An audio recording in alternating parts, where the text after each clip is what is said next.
dagat na apoy, di makahinga sa init na dumadaloy. Ialay mo ang bagong pag-asa sa tulad kong nasadlak sa pagkakasala. Provincial Jail, kasaysayan sa mga tinugang ang inakabuhi, naging bahin sang Provincial Jail. Sa diin ang apat kapamusod sang pader, naging lulubngan sang ilang mga handom kag mga kalipay, nga naging saksi man sang ilang mga pag-antos, kag kabudlay kag paghinulsol. Litong-lito sa nakakabinging ingay, di makatawid sa malawak na lakusan. Ialay mo ang bagong pag-asa sa tulad kong nasadlak sa pagkakasala. Provincial Jail, makig-upod kita sa ila pagpanalambiton, kag makigbahin kita sa ila kalipay, kag pag-antos, nga ilaman na agong sa Provincial Jail.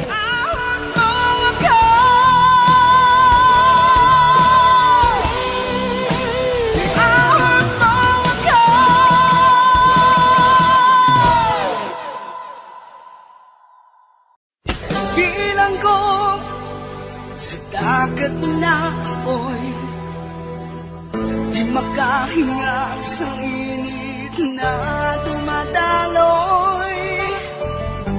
Ialay mo ang bagong pag-asa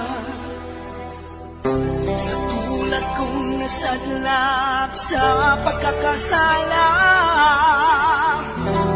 Sa liwat maing adlaw sa inyo tanan mga palangga na mga tagparamati, sa karon nga adlaw padayuno naton ang sulat, nga ginatagan naton sang kabuhi, diri sa ato panatuntunan, Provincial Jail. Ihawak mo ako sa nagliliyap na apoy, na aking matikman ang tamis ng sandali.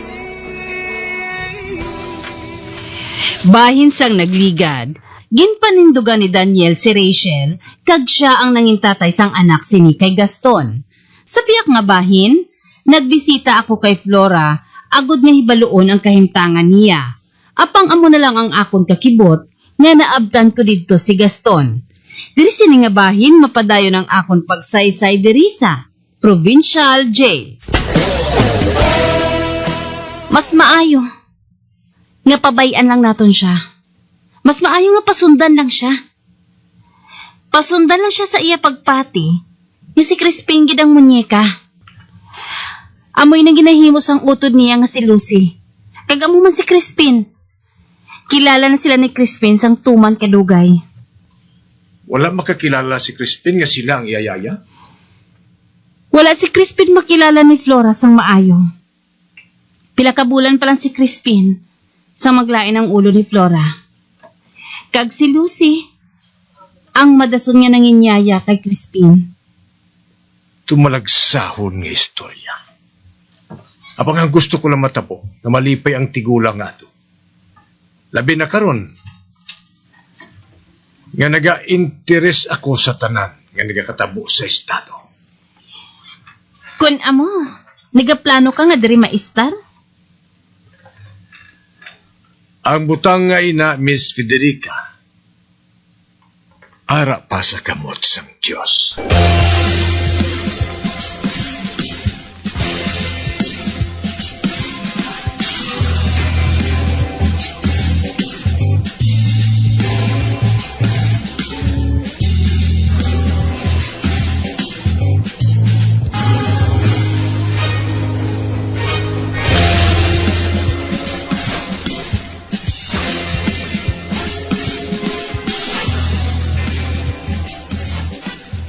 Nakilala ko na si Jerry Cornelio, Tita Sofia. Ginpakilala siya sa ako ni James. Maayo kun amo. Taga diri man sila sa Gal. Kag amo ina, nga madamo pa sang nakadumdum sila nga magpamilya. Ay, kamusta sila? Maayo man kuno, tita. Pero mapauli si Jerry sa madason nga adlaw. Amo gali. Nahidlaw lang ko na siya diri sa aton. Kag amoy na nga nagbalik siya. Maayo man kun amo sila. Pero tita, natingala ako. Ginkamusta niya si Crispin. Ginsugiran ko man siya nga maayong kahimtangan ni Crispin. Bilang nagapanag-iyas ang estado nga ini. Apang namutikan ko ang iya panghambal, tita. Nga daw sa nahikay siya kay Crispin. Daw sa may nahibalaan siya nga hindi makapaayo kay Crispin. Kaya nga buhato niya ina. Sang maghalin sila dire, si Crispin, isa palang kalapsag.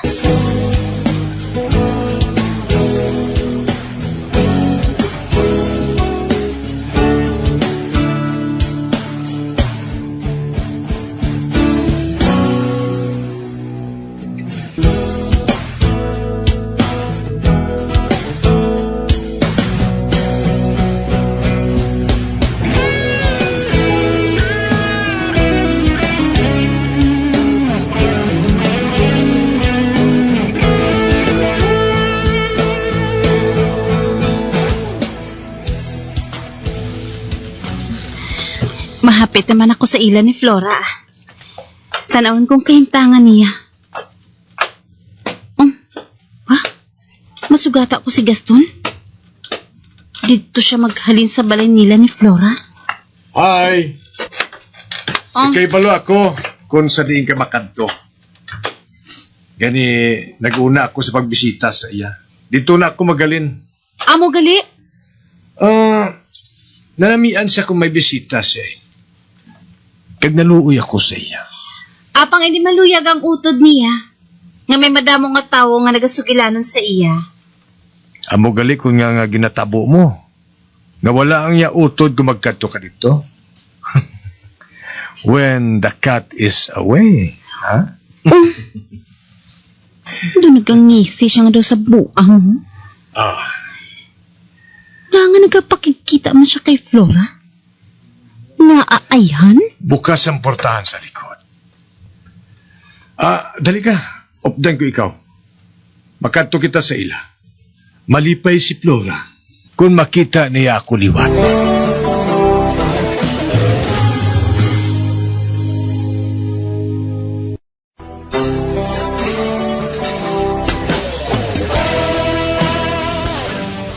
Ginhambalan ko si Tita Sofia nga nakilala ko na si Jerry Cornelio.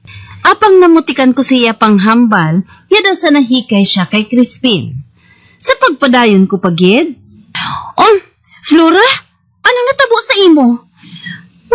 Hindi. Do siging kumos ang iya na Kag nagapalang lisik ang iya mata. Hindi! Hindi ni siya mo!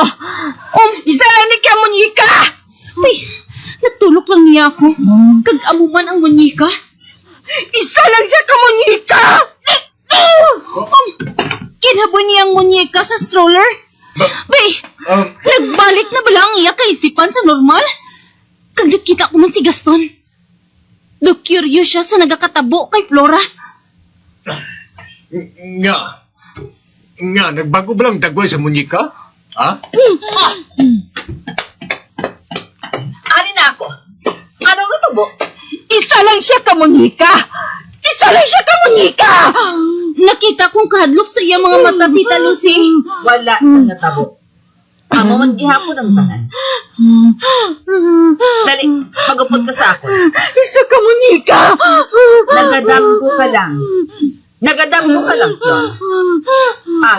Dalon ko siya sa kwarto, ha? May bes nga, nag-aamo siya sini, eh. Paimnon ko siya sang bulong. Agad mag-inom siya. Flora, dali na. Ato na sila. Dali ka na, Gaston. Mahalin man kita diri. Flora. Anong masiling mo sa natabo ngayon? Siguro, amat-amat na siya nga nag-aayong. Daw hindi gusto ni Lucy niya mag-ayo ang yautod. Nagbalaka lang siya kay Flora.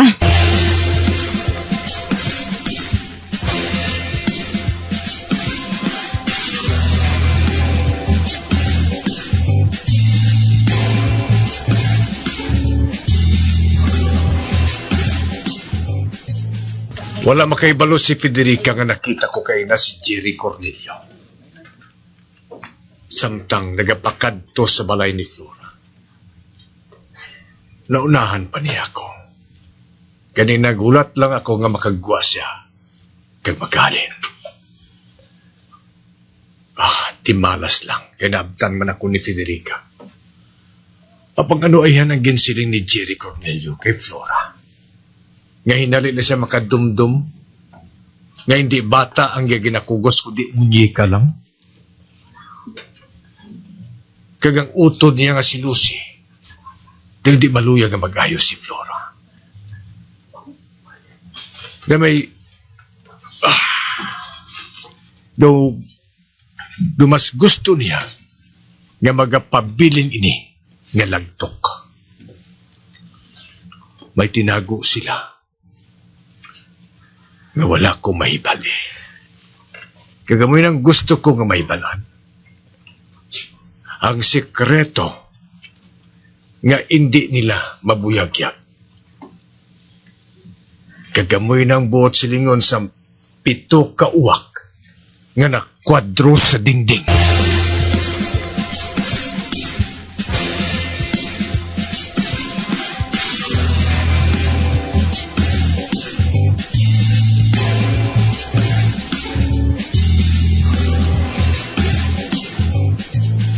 Maayo kayo nakabisita ka man, Federica.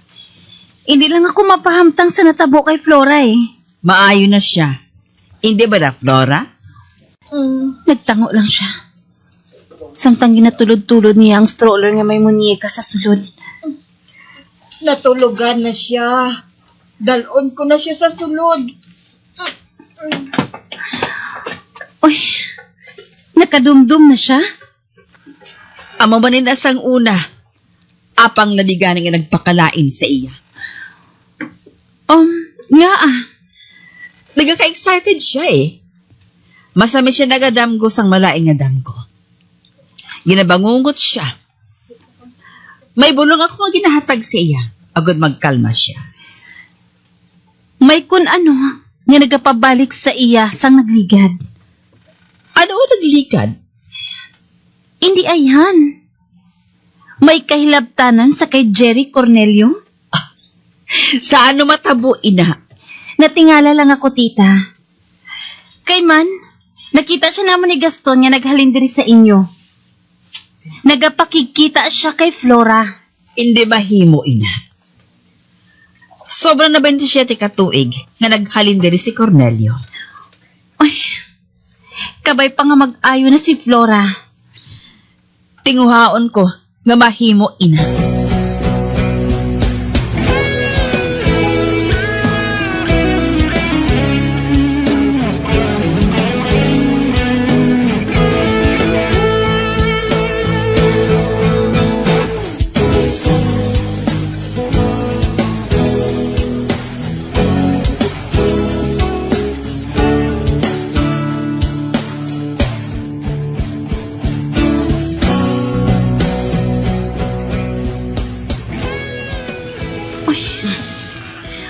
Nagalibog ang akon ulo sang magkita ay kami ni Tamara. Ang pagduha-duha sa iya. Ang nagdugang sa pagkainteresado niya kay Flora. Naghahatag inisang libog sa akon ulo. Ay, nalipay siya kung makita niya si Flora nga nagabuang. Kag ang masami niya nga pagpakikita kay Flora. Naghahatag sang kung ano nga dugang libog. Kag si Tamara, sa tion nga ini, wala na ginlipod sa akon. Tungod makita ko siya perme nga nagahibi.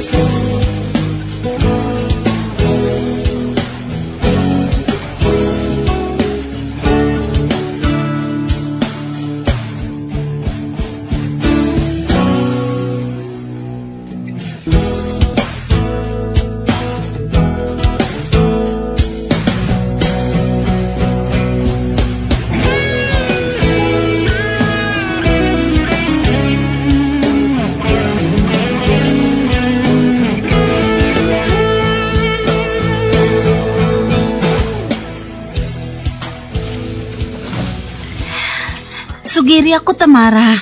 Basikan makabulig ako sa imo. Wala ako sa makita nga makabulig sa akon, Federica. Bangod bala kay Gaston? Nag-away ka mo? Puro sala ang tanan, Federica. Oh, Nagsiling siya nga wala ako sang buot. Bangod ang iya ginahigugma. Amo si Rachel. Tag-indi kay ako. Akig si Crispin sa iya. Kaginakaugtan man niya ako. Violente siya. Kaglaom ko nga mapinalanggaon siya. uy. Kun amo, makaluluoy ka man, Tamara. Nagsiling si Crispin nga ma-file ako sa diborsyo.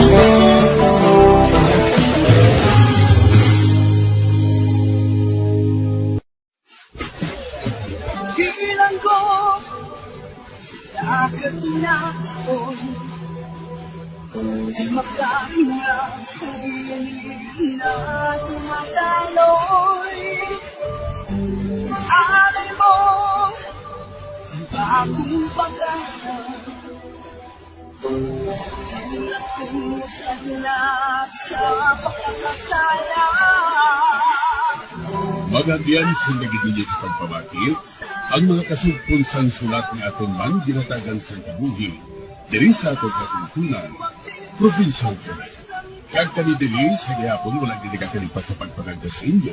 Gatong kabuman may kasaysayan, ito na lang diri sa atong katuntunan, Provincial Day, DYWB, Combo Radio, Mandalagan, Sudad San Bacolod, sa direksyon ni Melvin Gatuslao.